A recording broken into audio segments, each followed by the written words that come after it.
What is going on, everyone? And welcome back to another About Teams video. And in today's NFL, I thought we'd do something fun. Obviously, every team's goal is to at least get into the NFL playoffs, the tournament, to give yourself a chance at making a Super Bowl run. So today's topic, we're going to be focusing on one thing. Maybe, obviously, for a lot of teams, or for some teams, it's more than one thing. That they need to make the playoffs this year. Should be interesting, kind of give us perspective on how can each team make the playoffs. And Nick, I think the simple first team we got to start with is, the reigning AFC East champion Buffalo Bills. And for me, I don't know if you have it similar. For me, it's just Josh Allen needs to stay healthy. Josh Allen, top 3 quarterback in this league, or not people, top 5 at the very least. If he's healthy, this offense will function. Even without Diggs, the defense will be fine. Their playoff roster, even without Diggs. And for me, it's just Josh Allen needs to stay healthy. One of the best QBs in the league. If you have him, you'll be all right. Yeah. That would be mine. I didn't really put down just on my list, stay healthy, just because I feel like for every playoff team, you got to stay healthy, So that's kind of like one of my defaults. But the one I put down was production from like the run game, because they lost Diggs. So Allen isn't going to have a ton of help. I mean, his wide receiver one going into the year is going to be either Curtis Samuel or Keon Coleman, which Keon Coleman's got a lot of upside. He's a great athlete, so who knows what he could be, but he's going to need help from that run game, because if they're, getting 2 yards a carry and he's got to throw the ball, 35, 40 times in a game, and he's throwing it to guys who can't get open, they're going to struggle scoring points. So Stay healthy, obviously keep Josh Allen, try to avoid as many huge hits as you can, because we all know he's an aggressive runner, but also production from guys around him, help around him. And that could be wide receiver production too, like guys stepping up who may not have had to step up before because they had Diggs. Like guys like Shakir, Curtis Samuel is coming in as probably like the veteran guy who's going to need to lead the group. So those guys need to step up around. Yeah, that's a very good one. Part of the reason why Buffalo was so good at the end of last year was just having Khalil Shakir step up, James Cook, that run game got going. That's a good one. For me, we'll move into the Miami Dolphins. I guess my main thing is for them to make the playoffs, they got to continue to have that high-flying offense in September and October. We know what the Dolphins do when it gets cold. Their offense kind of shuts down quickly. But if they get off to a hot start like they've done the last 2 years and, rack up points, rack up wins, and start off like 6-2, they'll be just fine. They need to continue having that high-flying passing game, because the defense is a little suspect for me.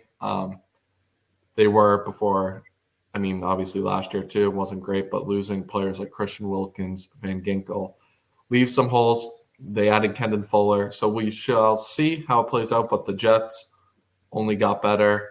The Bills, we know what the Bills are. So for me, for them to make the playoffs, they got to continue to have that high-flying passing attack and, just overall run success that they had last year with Raheem Mostert and Davon Achane. Yeah. Dolphins, I said kind of similar to you. You said they got to show up, in the late games. I kind of said something similar. I said Tua shows up in the big games, which are typically later in the year in the cold. And going on the road to Buffalo in a divisional game, which could decide the division, he's got to show up, because last year he kind of wouldn't show up when the weather was bad, or even the last game of the year, it was, I'm pretty sure, in Miami, and they lost. Yep, and they lost. They only put up 14 points. Yep. So that's going to be their thing. It's just their key players showing up when it matters. And I'm not worried about Tyreek, just because he's done it so many times with the Chiefs, but it starts with a quarterback. So if Tua's showing up, the rest of the team's not going to be able to show up. Yeah, agree with that 100%.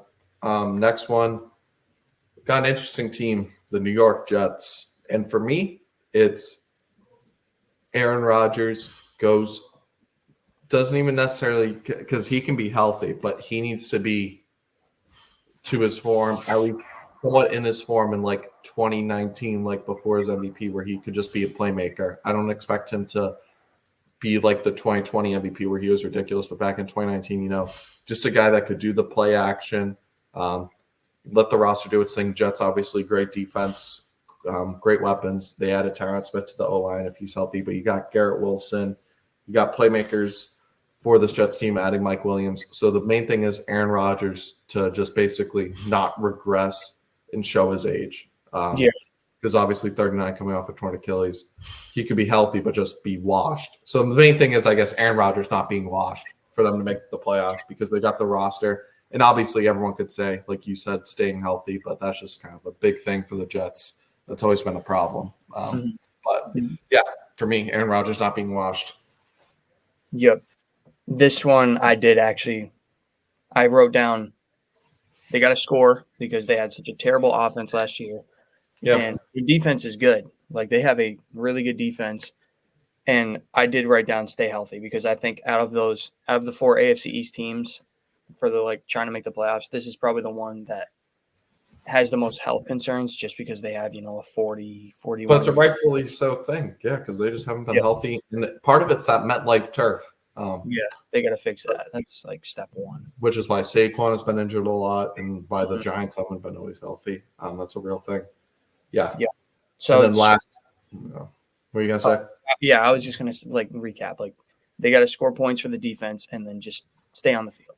100% agree with that, man.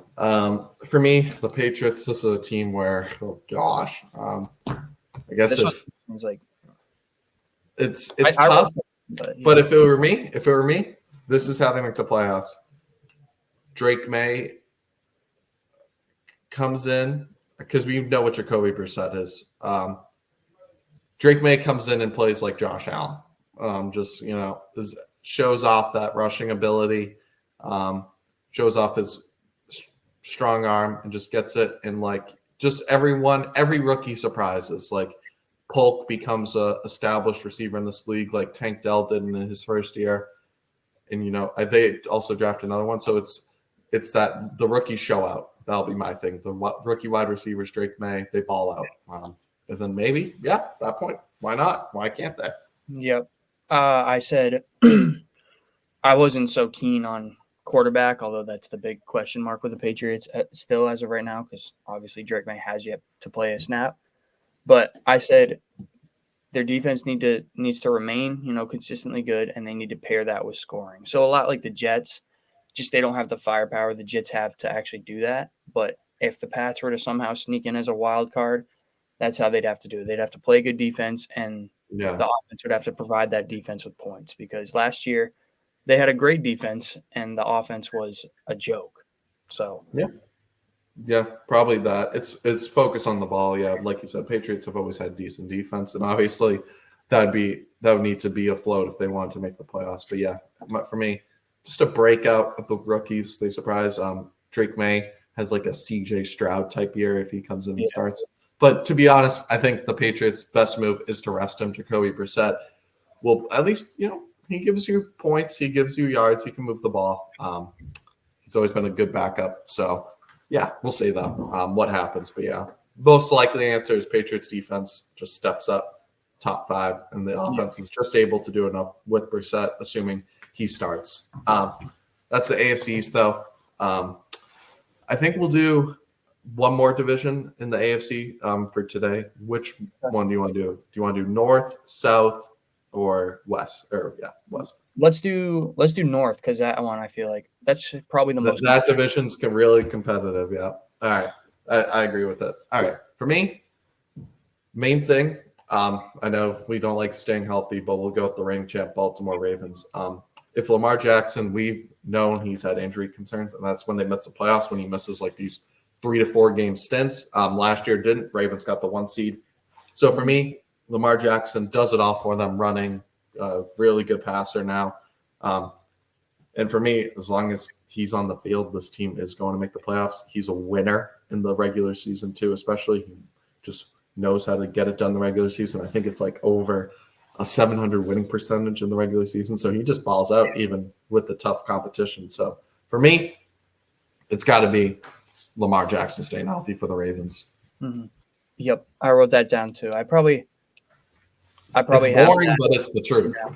I have that written down probably for at least one team in each division stay healthy. I said Lamar stay healthy and consistent because Yeah. we've seen he won an MVP, I think And then 2020. the next year dropped it off. Yeah. Yeah. And the next year just wasn't the same and largely due to injury. So we'll see if this MVP season, full 17 game schedule plus 3 playoff games is going to take a toll on him. Hopefully not, because when he is playing at that MVP caliber level, he's one of, if not the most fun quarterback to watch just because of what he can do to a defense. So that's their key. I think we have the same one. Yeah, great. He's what makes them go. That defense with the Roquan Smith is going to be good. Zay Flowers, solid wide receiver 1. Mark Andrews coming back. O-line decent. So, yeah, it's just going to come down to Lamar. My next team, Pittsburgh Steelers. For me, Russell Wilson comes back to a top 15 quarterback in this league.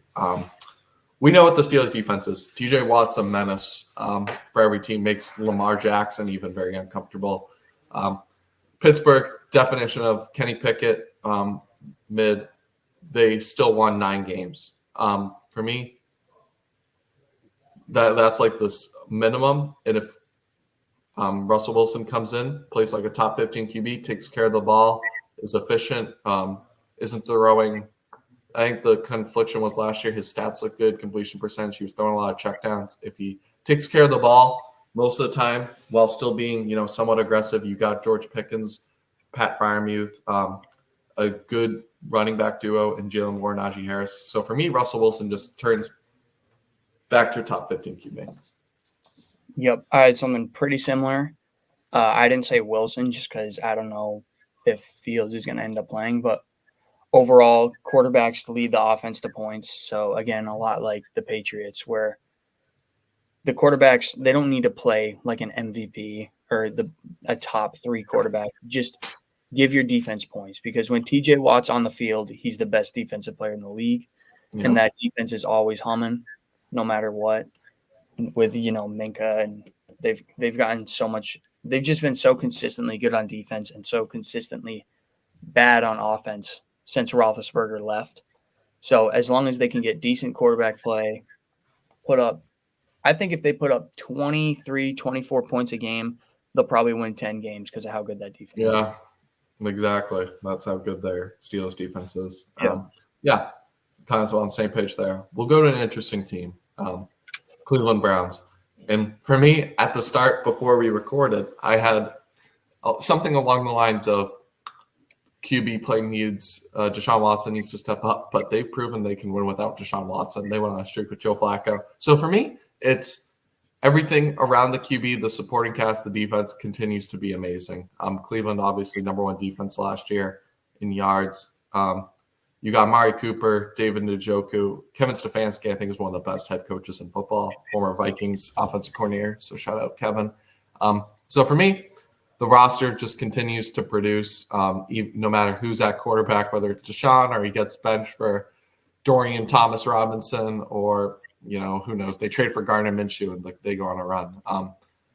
The Browns roster just continues to be elite around them, and they'll be just fine. They won 11 games last year. So the defense continues to play at this level, and the supporting cast remains, the same.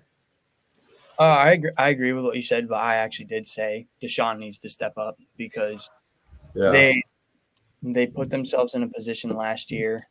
You're right. Their defense played outstanding, and really, Flacco kind of just went in there and said, "F it." I just came off my couch. I might as well just throw the ball all over the place, and it ended up. Yeah, it was aggressive, and it was fun to watch that Joe Flacco Browns. But I think that's what Deshaun needs to do now. He can't be nitpicky and say, "Oh, I'm not going to take that shot. It might be a pick. Oh, I don't know if I can make that throw," because then he's going to keep his team from scoring points, which ultimately is going to lose you games. Because no matter how good that defense plays, as I've seen so many times as a Pats fan, as we've seen so many times with the Jets and so many other teams, doesn't matter how good your defense plays if you score 0 points.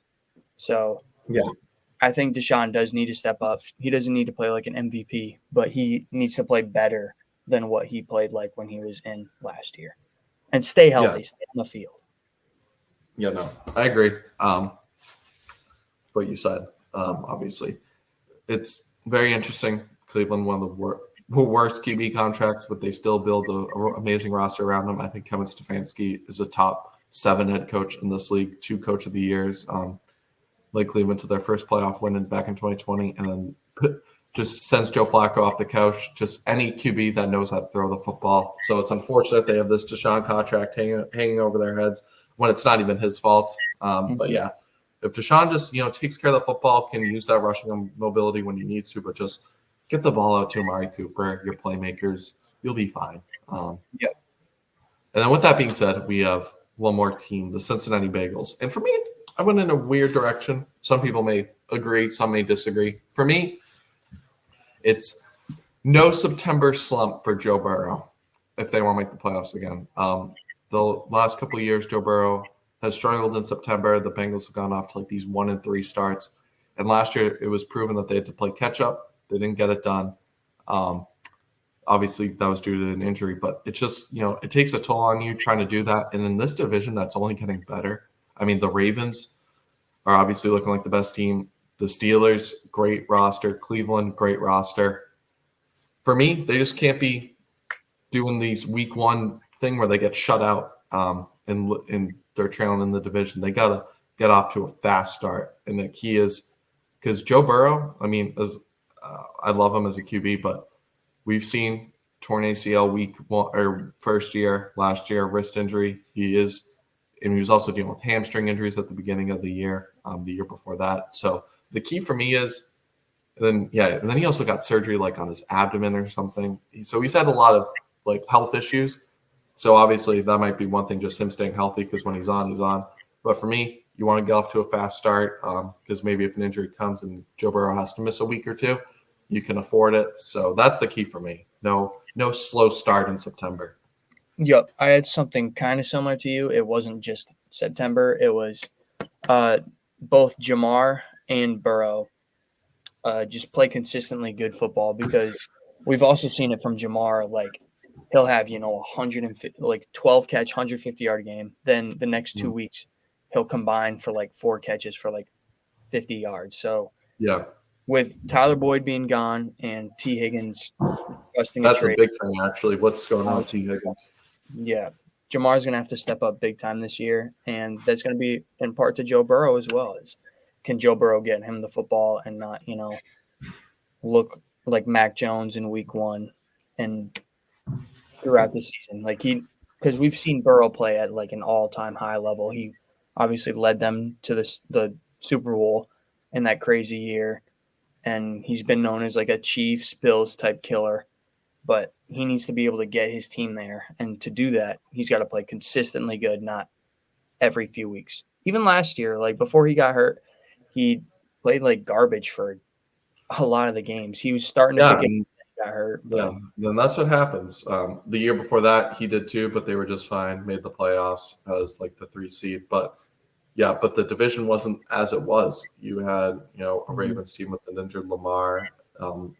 Now, though, if assuming he's healthy, just with Zay Flowers coming in, Cleveland only getting better on defense, and then the Steelers making the moves they did, will be very interesting to see. What happens, but it should be exciting. One of the best divisions in football, if not the best division. So there's a lot of ways each team can make or miss the playoffs. But yeah, with that being said, thank you guys for listening to our NFL, series on how each team can make the playoffs. And we'll catch you in the next one. Peace.